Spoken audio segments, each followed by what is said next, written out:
سیدنا علی رضی اللہ تعالیٰ عنہ ایک سفر پر نکلے. اس سفر میں آپ کے ساتھ دو لوگ ساتھ تھے، ایک آپ کے صاحبزادے سیدنا حسن اور ایک آپ کے خادم.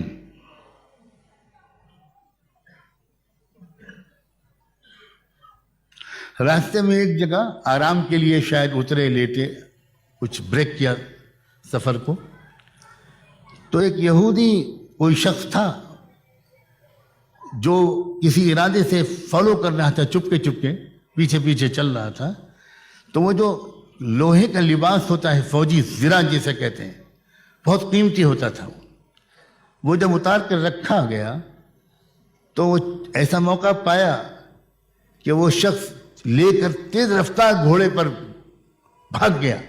اس نے چرایا وہ سامان، سیدنا علی کا وہ فوجی یا لوہے کا لباس. دونوں نے دیکھ لیا، سیدنا حسن نے بھی اور ان کے خادم نے بھی. مگر اسلامی قانون کے مطابق آنکھ دیکھ کر کرائم کرنے والے کو بھی حکومت خود پکڑ نہیں سکتی. اس کو کورٹ میں لانا ہوگا، ٹرائل ہوگا، دعویٰ ہوگا، ثبوت دینا ہوگا. جرم ثابت ہوگا تو اس کو سزا دی جائے گی. اگرچہ سیدنا علی خلیفہ ہیں، رولر ہیں، مگر وہ کورٹ آف لا میں شکایت کرتے ہیں. اور جج کون ہے؟ جج انہی کے شاگرد قاضی شریح، جو نیچرل جسٹس کے اصولوں کے پوری دنیا کے ماہرین قانون کے نزدیک سب سے بڑے اسکالر مانے جاتے ہیں. یورپ کی یونیورسٹیوں میں میں نے اپنی آنکھوں سے شریح کی چیئر دیکھی ہے، لا ڈپارٹمنٹس میں، لا فیکلٹی میں. جیسے شریح کو، قاضی شریح کو مانا جاتا ہے جو جوڈیشری کے اصول ہیں اور پرٹیکولرلی جو نیچرل جسٹس کے اصول ہیں، ان کا وہ سب سے بڑے اسکالر مانے جاتے ہیں. حضرت علی کے اسٹوڈنٹ تھے وہ، اور ان کو اپوائنٹڈ تھے، ان کے ماتحت جج تھے. حضرت علی ان کی عدالت میں مقدمہ دائر کرتے ہیں اور قانون کے مطابق عدالت کی طرف سے نوٹسز ایشو ہوتی ہیں. سمن کیا جاتا ہے، بلایا جاتا ہے اس یہودی کو بھی اور حضرت علی کو بھی. اسلامی قانون کے مطابق البینۃ علی من ادعا، جو شخص بھی کمپلیننٹ ہوتا ہے، جو دعویٰ کرتا ہے مقدمے میں، عدالت میں، اس کی ذمہ داری ہوتی ہے کہ وہ ثبوت پیش کرے. جسٹس شریح نے حضرت علی سے کہا کہ یہ الزام آپ کی طرف سے اس شخص پر لگایا گیا ہے، تو ثبوت دیجئے، اس کا گواہی پیش کیجیے. حضرت علی اشارہ کرتے ہیں، سیدنا حسن کھڑے ہوتے ہیں، قاعدے کے مطابق اپنے آپ کو انٹروڈیوس کراتے ہیں کہ میں حسن ابن علی ہوں اور میں فلاں سفر میں اپنے باپ علی کے ساتھ تھا اور فلاں جگہ پر تھا اور یہ واقعہ پیش آیا اور میں نے اپنی آنکھوں سے دیکھا کہ میرے والد کی یہ چیز اس شخص نے اٹھائی اور تیز رفتار گھوڑے پر روانہ ہو گیا. گواہی سنتے ہیں جج شریح، لیکن اس کے بعد کہتے ہیں کہ اسلامی قانون کے مطابق بیٹے کی گواہی باپ کے حق میں قبول نہیں کی جاتی، اس لیے آپ کی گواہی ریجیکٹ کی جاتی ہے. علی، آپ کے پاس کوئی اور گواہ ہو تو پیش کیجیے. اب دوسرا گواہ تھا خادم غلام، اس کو طرف اشارہ کیا حضرت علی نے. وہ آتا ہے، وہ اسی طرح کی پوری گواہی دیتا ہے. اس کی گواہی کو سننے کے بعد پھر ایک بار جج صاحب کہتے ہیں، جسٹس شریح، قاضی شریح، کہ اسلامی قانون کے مطابق مالک کے حق میں غلام کی گواہی قبول نہیں کی جا سکتی، اس لیے یہ گواہی بھی ریجیکٹ ہے. علی، اگر آپ کے پاس اور کوئی گواہ ہو تو لائیے.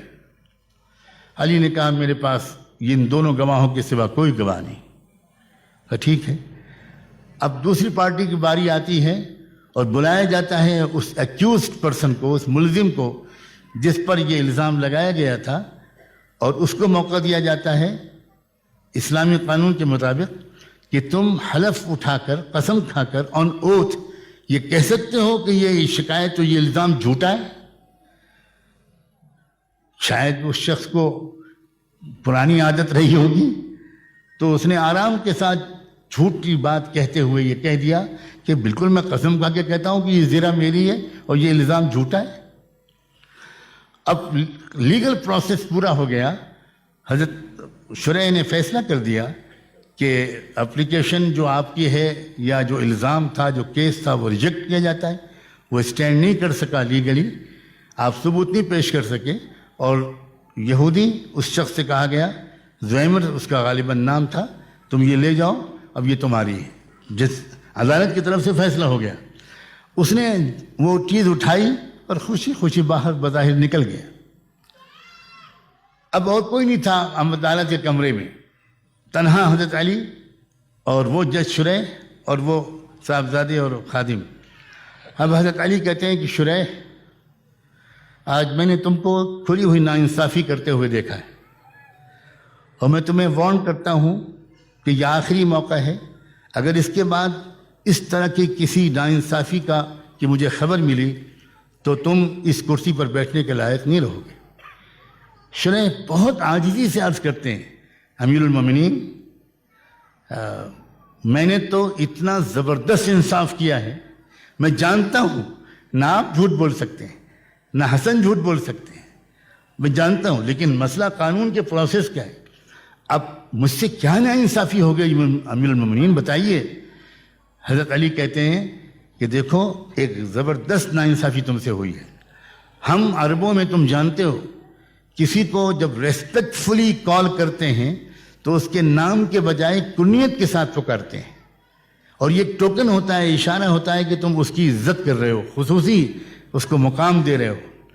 تم نے مجھے یہاں علی کہہ کر پکارنے کے بجائے ابو الحسن کہہ کر پکارا.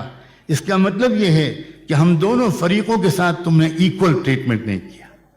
تم نے مجھے عزت دی، اس کو کم عزت دی، یہ ناانصافی تھی. اب آگے سنیے، حضرت علی کمرے عدالت سے باہر نکلتے ہیں تو حیران رہ جاتے ہیں کہ وہ یہودی شخص تو وہیں کھڑا ہے، وہ تو گیا ہی نہیں. حضرت علی پوچھتے ہیں کیا بات ہے بھائی، تم کو کس بات کا ڈر ہے؟ اب جاؤ، یہ کورٹ آف لا کا حکم ہو گیا، قاضی کا حکم ہو گیا، یہ زرہ تمہاری ہے، جاؤ، کوئی تم سے چھیڑ چھاڑ نہیں کرے گا. جواب آتا ہے زیمر کی طرف سے، علی بات تو سنیے، یہ زرہ بھی آپ کی ہے اور آج سے میں بھی آپ کا ہوں. علی پوچھتے ہیں کیا بات؟ تو ان کا میں چور نہیں ہوں، میں اہل کتاب کا عالم ہوں، اور ہماری کتاب تورات میں چوتھے خلیفہ کی علامات بڑی تفصیل سے لکھی ہیں، چاروں خلفاء کی.